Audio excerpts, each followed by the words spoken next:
Ladies and gentlemen, my name is Steven Su from ITRI's organization IEK. ITRI is the largest research institute in Taiwan, roughly around 6,000 people. The majority of the people, roughly around 75% of people, are doing R&D development. But my organization within IEK has roughly around 200 people, of which 140 people are doing industry research, including the topic of today, O2O and e-commerce. So it's my honor to share with you our views in terms of what are the opportunities and challenges in Taiwan related to this subject. Thank you.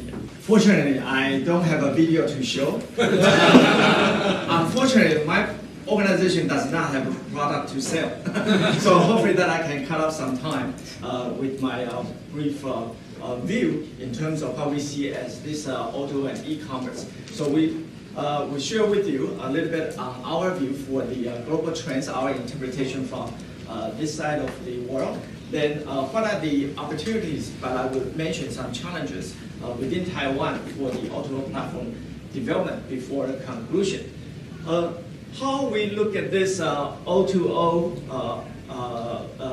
for example, the evolution.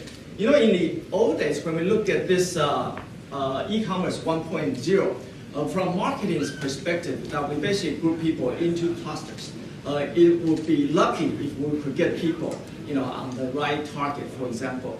But over the last 20 years or so, with the internet technology, that we are able to reach these marketing professors' dream of marketing of one. Basically, that we could really nail down our marketing strategy to one person. But what's in this e-commerce 4.0, as a few of the speakers like Tina have mentioned, that we are really looking at the age that we use these micro moments. Not only that we will target to one person, but we also will look at that person's moments and use our different tactics depending on which moment that we are interacting with the person. So for example, that if you choose some advertisement to me via my mobile phones, I could reject it. But however, if I'm running outside, if you happen to do something that is relevant, for example, the NBA scores and the NBA products, when I'm doing some run or going out with the friends to watch NBA, that would be really helpful. So in this future, the IoT or the Internet of Everything, we are really talking about not just marketing to one person, but to that person's individual moments and also different time of the day. And as you can see that within Asia is fast growing, China especially almost doubling of the next country's growth in this online to offline e-commerce. And especially with China, we look at that it has, or it will, overpass US as the largest market for this O2O e-commerce market. However, if you look at the percentage of retail sales, we are still in the very beginning. In 2012, it was 4.3%. I'm sure right now it's not over 10%. So from these e-commerce perspective, we have a lot to gain. But however, from physical stores perspective, that we have a lot to combine the existing strength, the over 90% that are still with the physical sales. But many events could be triggered. So for example, in the last few years in China, this Singles Day event, that you could look at this very astonishing numbers, 35 billion RMB in terms of sales. That will require 1 million couriers and 100 cargo planes in one day, but that's all marketing effort. However, when we look at this O2O integration, we do see a continuous, if not slow, integration between all different businesses. I keep on talking about this very famous example from a UK company, retail company in Korea, that really revolutionized the way that we look at store sales per area. They use display on the vertical format and use QR code, use mobile, and that could really increase sales per square area, basically. Then there are some embedded commerce systems, e-commerce system, the mobile, again, this is Tesco, same company as this, and different tactics that is coming on stream. So as we look into Taiwan's situation, let's take a look at some of the summary that my people have gathered together. So we are looking at 4 key factors for revenue growth in this O2O and e-commerce platforms. Number of products, diversion of products, capability, shopping process, marketing.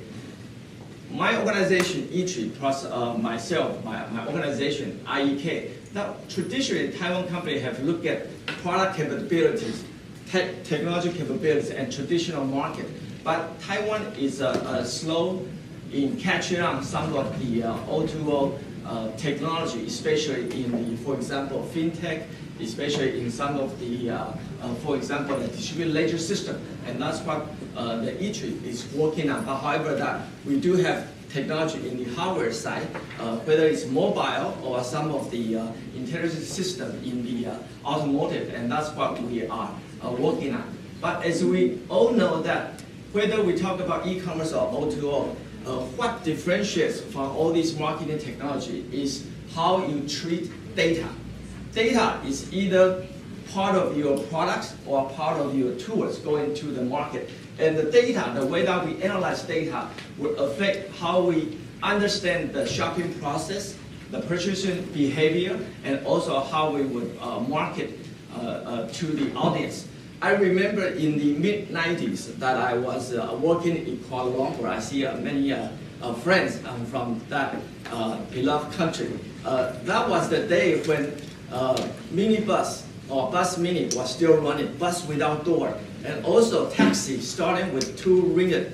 And we used to walk very short distance between our hotel and also the workplace. At that time I was working for Petronas on a consulting project for BCG. But when it rains, the monsoon season, it's very hard to change the way that people can get on taxi. So 2 ringgit, we want to pay more, but we could not get it. And the taxi come by and they want to take the long distance. And that was the needs for today's Uber. So today in this new economy, whether it's O2O or the integration of platform, is really looking at the data and how we utilize the data. So with the interest of time, then I will just go faster in the following slides. So in Taiwan, there are 5 categories of these e-commerce business, but all of them are really concerned about some of the common issues. So for example, we talk about this data analysis, cross-border issues, and all these will provide challenges, but also opportunities for people with solutions that could sell to the SMEs in APEC especially. Then a couple of the example from Taiwan that they are going from one business into another business. So for example, UDN is in the media business, but they also combine some of the O2O and also the e-commerce into their scheme. 30 more seconds. Another company that is doing this TV. So for example, that TV, not only online shopping, but right now you could see interaction between the audience and also the TV when they combine these 2 channels. So very lastly, that hopefully through my sharing it with more time afterwards, that we could see that community and mobile integration is really the key to tackle on these micro moments that Tina has mentioned. And we still need more technologies that would allow us to combine hardware, software, and be able to analyze the data in a very intelligent way. So O2O, with the theme of today, is really a new platform, but it's cross-discipline, cross areas in terms of the implementation, and hopefully in the next few years, more topics like this will allow many countries in APEC to work together. All right, thank you.